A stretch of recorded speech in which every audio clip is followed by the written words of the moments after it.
الحمد للہ رب العالمین والصلاة والسلام علی سید المرسلین اما بعد فاعوذ باللہ من الشیطان الرجیم بسم اللہ الرحمن الرحیم ایاک نعبد و ایاک نستعین صدق اللہ مولانا العظیم۔ ناظرین کرام السلام علیکم ورحمۃ اللہ وبرکاتہ۔ ایک مرتبہ پھر ہم آپ کی خدمت میں یوٹیوب کے معروف چینل امت کا بھلا سے درس قرآن کا سلسلہ لیے حاضر ہیں۔ ہماری سورہ بقرہ کی آیت نمبر 4 چل رہی تھی، جس میں ہم نے سنا تھا کہ اللہ تبارک و تعالی نے اس آیت کریمہ میں ارشاد فرمایا ایاک نعبد و ایاک نستعین، ہم تیری ہی عبادت کرتے ہیں اور تجھ ہی سے مدد چاہتے ہیں۔ اس کی تشریح، عبادت کا مفہوم وغیرہ ہم بیان کر چکے تھے۔ اس آیت میں ہمیں وسیلے کا پتہ چلتا ہے کہ پہلے عبادت کا ذکر ہوا اور پھر اس کے بعد اپنی حاجت کا ذکر ہوا کہ ہم تجھ ہی سے مدد طلب کرتے ہیں۔ تو پہلے عبادت کو مدد طلب کرنے سے پہلے ذکر اس لیے کیا گیا کیونکہ حاجت طلب کرنے سے پہلے اللہ تعالیٰ کی بارگاہ میں وسیلہ پیش کرنا قبولیت کے زیادہ قریب ہوتا ہے۔ آئیے وسیلے کے حوالے سے ہم کچھ سنتے ہیں۔ ہر مسلمان کو چاہیے کہ وہ اللہ تعالیٰ کی بارگاہ میں کسی کا وسیلہ پیش کر کے اپنی حاجات کے لیے دعا کرے تاکہ اس وسیلے کے صدقے میں دعا جلد مقبول ہو جائے۔ اور اللہ تعالیٰ کی بارگاہ میں وسیلہ پیش کرنا قرآن و حدیث سے ثابت ہے۔ چنانچہ وسیلے کے بارے میں اللہ تبارک و تعالیٰ نے سورہ مائدہ کی آیت نمبر 35 میں ارشاد فرمایا یا ایھا الذین آمنوا اتقوا اللہ وابتغوا الیہ الوسیلہ، اے ایمان والو اللہ سے ڈرو اور اس کی طرف وسیلہ ڈھونڈو۔ اسی طریقے سے سنن ابن ماجہ میں حدیث ہے کہ ایک نابینا صحابی حضور صلی اللہ علیہ وسلم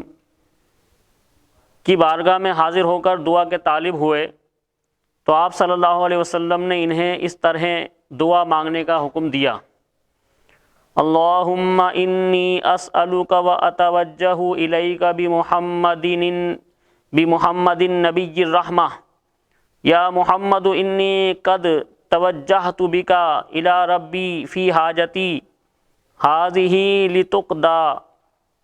اللہم فشفعہ فی۔ اے اللہ عز و جل، میں تجھ سے سوال کرتا ہوں اور تیری طرف نبی رحمت حضرت محمد صلی اللہ علیہ وسلم کے ساتھ متوجہ ہوتا ہوں۔ اے محمد صلی اللہ علیہ وسلم، میں نے آپ صلی اللہ علیہ وسلم کے وسیلے سے اپنے رب عز و جل کی طرف اپنی اس حاجت میں توجہ کی تاکہ میری حاجت پوری کر دی جائے۔ اے اللہ عز و جل، پس تو میرے لیے حضور صلی اللہ علیہ وسلم کی شفاعت قبول فرما۔ اعلیٰ حضرت امام محمد رضا خان رحمۃ اللہ علیہ فرماتے ہیں، علماء تصریح فرماتے ہیں حضور اقدس صلی اللہ علیہ وسلم کو نام لے کر ندا کرنی حرام ہے، یعنی یا محمد کہہ کر حضور صلی اللہ علیہ وسلم کو پکارنا، ندا کرنا یہ حرام ہے۔ اور یہ بات واقعی محل انصاف ہے، جسے اس کا مالک و مولا تبارک و تعالی نام لے کر نہ پکارے تو غلام کی کیا مجال کہ وہ راہ ادب سے تجاوز کرے۔ بلکہ امام زین الدین مراغی وغیرہ محققین نے فرمایا کہ اگر یہ لفظ کسی دعا میں وارد ہو جو خود نبی صلی اللہ علیہ وسلم نے تعلیم فرمائی ہو، جیسے دعائے یا محمد انی توجہت بک الی ربی، تاہم اس کی جگہ یا رسول اللہ یا نبی اللہ صلی اللہ علیہ وسلم کہنا چاہیے۔ حالانکہ الفاظ دعا میں حت الوسع تغیر نہیں کی جاتی۔ یہ مسئلہ مہمہ یعنی اہم ترین مسئلہ جس سے اکثر اہل زمانہ غافل ہیں، واجب الحفظ ہے، یعنی یاد رکھنا چاہیے۔ وَإِيَّاكَ نَسْتَعِينُ، جو اللہ تبارک و تعالیٰ نے اس میں مدد کے حوالے سے اس آیت میں ارشاد فرمایا، اور تجھی سے مدد چاہتے ہیں، اس آیت میں بیان کیا گیا ہے کہ مدد طلب کرنا خواہ واسطے کے ساتھ ہو یا واسطے کے بغیر ہو، ہر طرح سے اللہ تعالیٰ کے ساتھ خاص ہے، اور اللہ تعالیٰ کی ذات ہی ایسی ہے جس سے حقیقی طور پر مدد طلب کی جائے۔ اعلیٰ حضرت امام احمد رضا خان رحمۃ اللہ علیہ فرماتے ہیں، حقیقی مدد طلب کرنے سے مراد یہ ہے کہ جس سے مدد طلب کی جائے اسے بالذات قادر، مستقل، مالک اور غنی، بے نیاز جانا جائے، تاکہ وہ اللہ تعالیٰ کی عطا کے بغیر خود اپنی ذات سے اس کام یعنی مدد کرنے کی قدرت رکھتا ہے۔ اللہ تعالیٰ کے علاوہ کسی اور کے بارے میں یہ عقیدہ رکھنا ہر مسلمان کے نزدیک شرک ہے، اور کوئی مسلمان اللہ تعالیٰ کے علاوہ کسی اور کے بارے میں ایسا عقیدہ نہیں رکھتا، اور اللہ تعالیٰ کے مقبول بندوں کے بارے میں مسلمان یہ عقیدہ رکھتا ہے کہ وہ اللہ کی بارگاہ تک پہنچنے کے لیے واسطہ اور حاجات پوری کرنے کا وسیلہ اور ذریعہ ہیں۔ تو جس طرح حقیقی وجود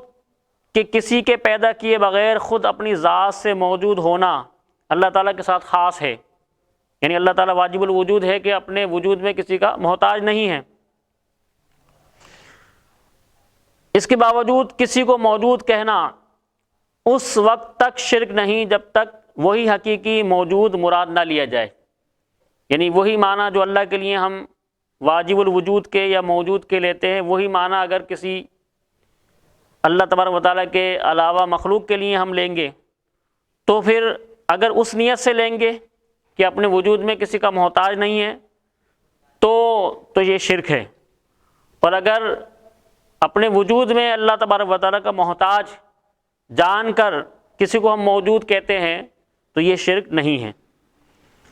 یوں ہی حقیقی علم کے کسی کی عطا کے بغیر خود اپنی ذات سے ہو،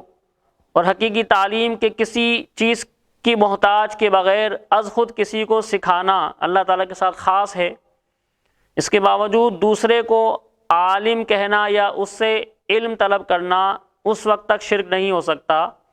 جب تک وہی اصلی معنی مقصود نہ ہو۔ تو اسی طرح کسی سے مدد طلب کرنے کا معاملہ ہے کہ اس کا حقیقی معنی اللہ تعالیٰ کے ساتھ خاص ہے، اور وسیلہ و واسطہ کے معنی میں اللہ تعالیٰ کے علاوہ کے لیے ثابت ہے اور حق ہے، بلکہ یہ معنی تو غیر خدا ہی کے لیے خاص ہیں، کیونکہ اللہ تعالیٰ وسیلہ اور واسطہ بننے سے پاک ہے۔ اس سے اوپر کون ہے کہ یہ اس کی طرف وسیلہ ہوگا، اور اس کے سوا حقیقی حاجت روا کون ہے کہ یہ بیچ میں واسطہ بنے گا۔ بد مذہبوں کی طرف سے ہونے والا ایک اعتراض ذکر کر کے اس کے جواب میں فرماتے ہیں، یہ نہیں ہو سکتا کہ خدا سے توسل کر کے اسے کسی کے یہاں وسیلہ و ذریعہ بنایا جائے۔ اس وسیلہ بننے کو ہم اولیاء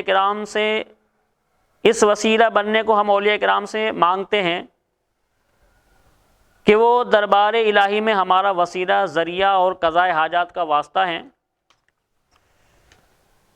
اس بے وقوفی کے سوال کا جواب اللہ تعالیٰ نے اس آیت کریمہ میں دیا ہے۔ چنانچہ سورہ النساء آیت نمبر 64 میں اللہ ارشاد فرماتا ہے، وَلَوْ أَنَّهُمْ إِذ ظَلَمُوا أَنفُسَهُمْ جَاءُوكَ فَاسْتَغْفَرُوا اللَّهَ وَاسْتَغْفَرَ لَهُمُ الرَّسُولُ لَوَجَدُوا اللَّهَ تَوَّابًا رَحِيمًا۔ اور جب وہ اپنی جانوں پر ظلم یعنی گناہ کر کے تیرے پاس حاضر ہوں اور اللہ سے معافی چاہیں اور معافی مانگنے ان کے لیے رسول تو بے شک اللہ کو توبہ قبول کرنے والا مہربان پائیں گے۔ کیا اللہ تعالیٰ اپنے آپ نہیں بخش سکتا؟ پھر کیوں یہ فرمایا کہ اے نبی تیرے پاس حاضر ہوں اور تو اللہ سے ان کی بخشش چاہے تو یہ دولت و نعمت پائیں، یعنی بخشش پائیں۔ یہی ہمارا مطلب ہے جو قرآن کی آیت صاف فرما رہی ہے۔